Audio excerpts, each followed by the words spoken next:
South Sudan, UN calls for end to fighting as talks loom. The head of the UN peacekeeping mission in South Sudan has called for an end to fighting in the country, and for peace talks to be given a chance.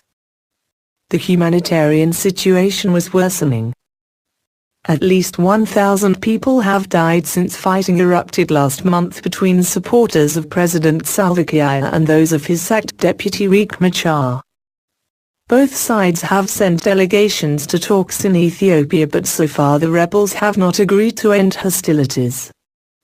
Meanwhile, Mr. Kiir has declared a state of emergency in two parts of the country affected by fighting and where rebels have taken control of large areas.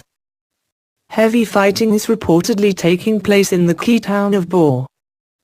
The decree would allow officials in Jonglei and Unity states who had joined the rebels to be sacked without the need for a vote in the state parliament, the president's spokesman said. Among officials thought to have joined the rebels was the deputy governor of Jonglei. Much to discuss. What began as a power struggle between Mr. Machar and President Kiir has taken on overtones of a tribal conflict. The Dinka, to which Mr. Kiir belongs, are pitted against the Nuer, from which Mr. Machar hails. Violence has been committed by both sides. Unfortunately, elements on both sides have exploited the situation and have fueled ethnic tension. She said the conflict had its roots in a political struggle that needs a political solution, and called for a major effort of national reconciliation to address the historical reasons for current divisions. Talks between the two sides in Ethiopia are due to begin on either Wednesday or Thursday. Mr. Kiir confirmed on Wednesday afternoon that a 14-member delegation had left for Ethiopia.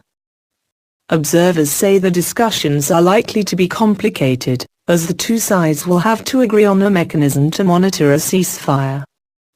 Mr. Kiir has already ruled out any power-sharing arrangement with Mr. Machar in the longer term. Mr. Machar claims his delegation would be headed by Rebecca Nyanding, the widow of John Garang, who led South Sudanese rebel forces against Khartoum for many years, though she later denied this in a BBC interview.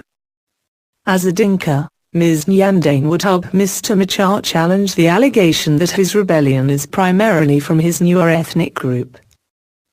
Mr. Machar's forces are a mix of mutinous soldiers loyal to him and an ethnic militia called the White Army, known for putting white ash onto their bodies as a kind of war paint and insect repellent. Regional involvement. East African leaders have been leading mediation efforts to end the crisis. On Monday, Uganda's President Yoweri Museveni threatened the rebels with military action if they failed to agree to a ceasefire by the end of Tuesday. It appears that the pressure on Mr. Machar worked, as the rebel leader appears to be sending a delegation despite Mr. Kiir failing to agree to demands such as the release from jail of Mr. Machar's political allies. But Mr. Machar insists he will not order his troops to stop fighting before preliminary talks have taken place. South Sudan is the world's newest state. It was formed in 2011. Gaining independence from Sudan after decades of conflict.